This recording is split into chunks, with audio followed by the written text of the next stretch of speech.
Hello. You guys have no idea how much fun I have back behind this screen. Let me stop this. So sorry.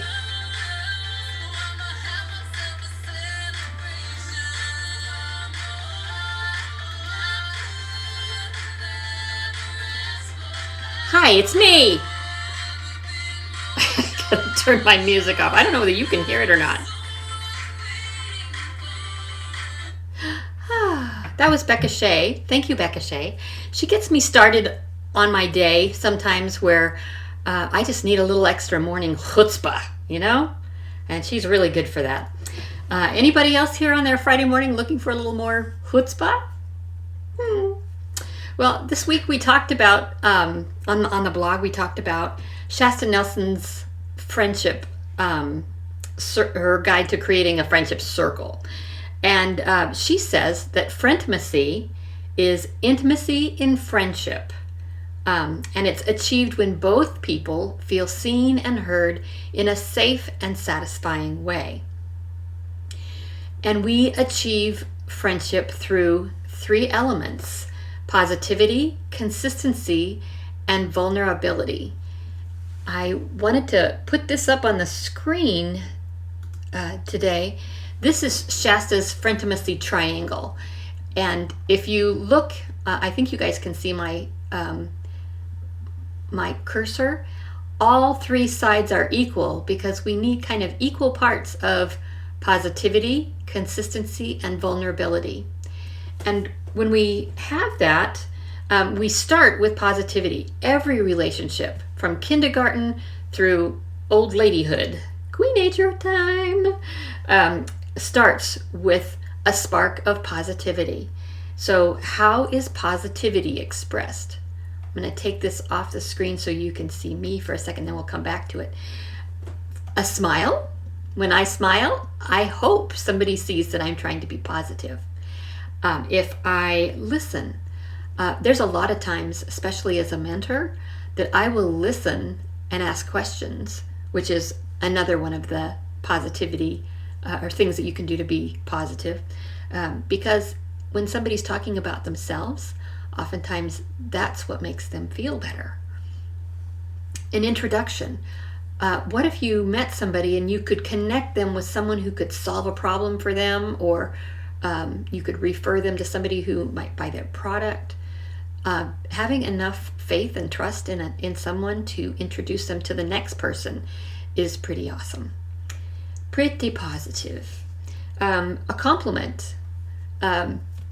Great necklace, Chris. It's got my very best friend on here, my dog, who's sleeping next to me.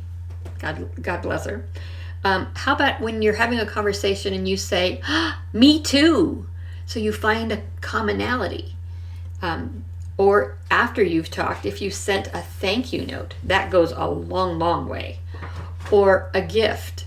There's a story I tell often about a friend, a new friend that I met, and she said, I can't go to the gym because my new phone doesn't use my old headphones. And I said, oh, you need one of those connectors. It's actually called a dongle. And I had just bought 3, thinking that I probably had several things that were going to need to be connected in ways that to my phone that I wanted each one of them to have their own. But I wound up having an extra one, and I said, and the next time I saw her, I gave her a gift of a $2 dongle. And do you think that went a long way towards our friendship? Because now she's back at the gym. Or a meal on a rough day. Oh my gosh. When somebody says, let me bring over a meal, doesn't that just make your day? Or if they say, let's go out for happy hour. Let's take your mind off things and go out for dinner. Awesome. Boosting new friends' happiness strengthens not only the friendship, but our own outlook on life.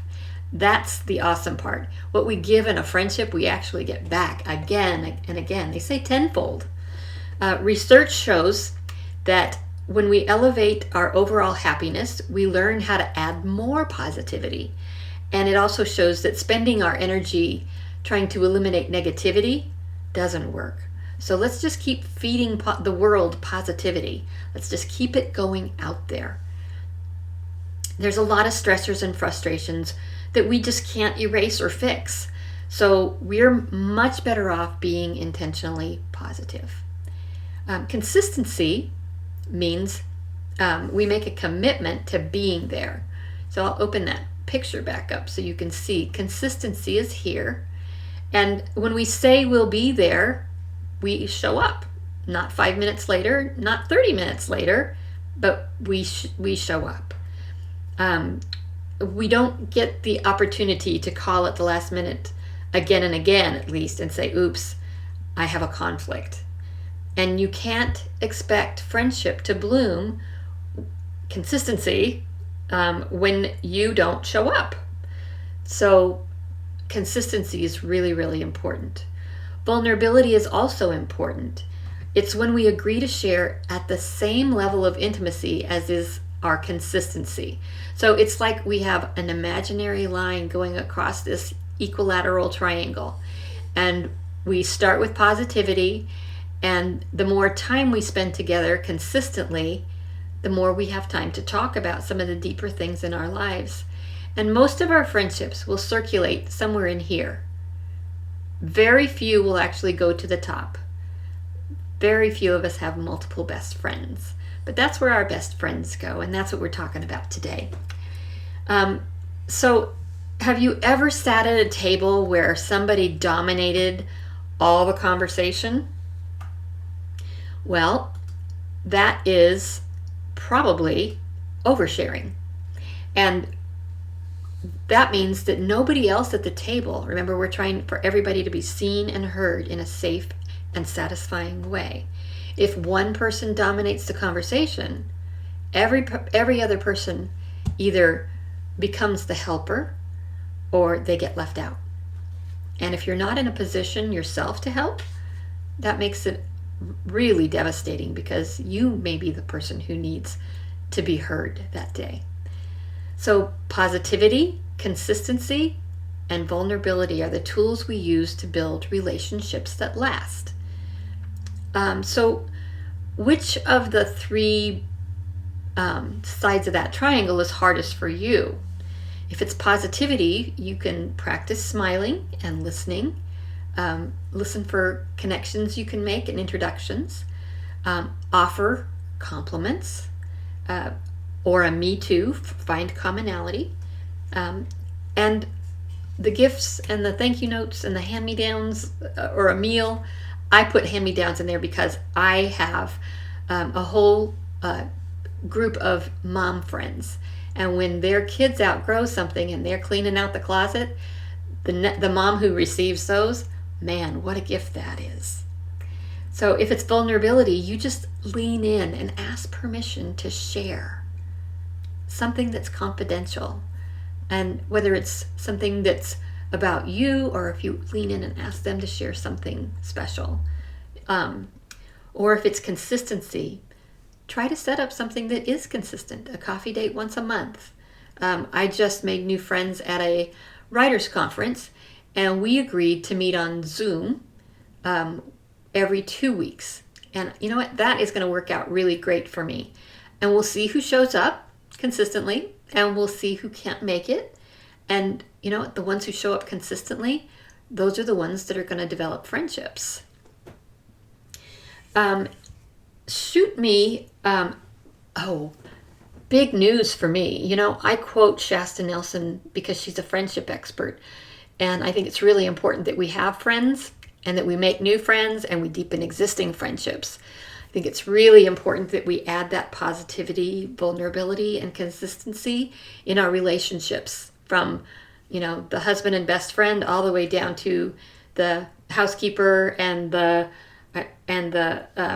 garbage collection guy. I try to be nice to everyone, no matter how little or much time I spend with them. So, but I have really big news. Shasta Nelson has a new book out called The Business of Friendship.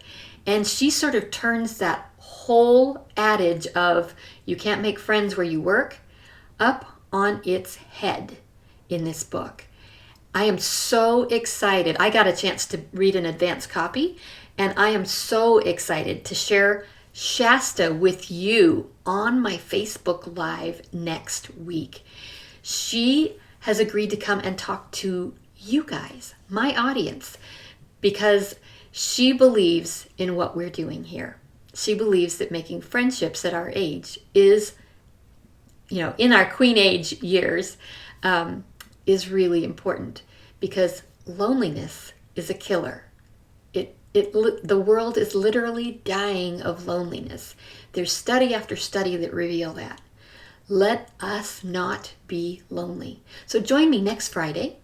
For anybody who joins me later after the video is done and posted, I am giving away a free Starbucks card today for any two friends that show up with each other to listen to this, to learn how to deepen their existing friendship.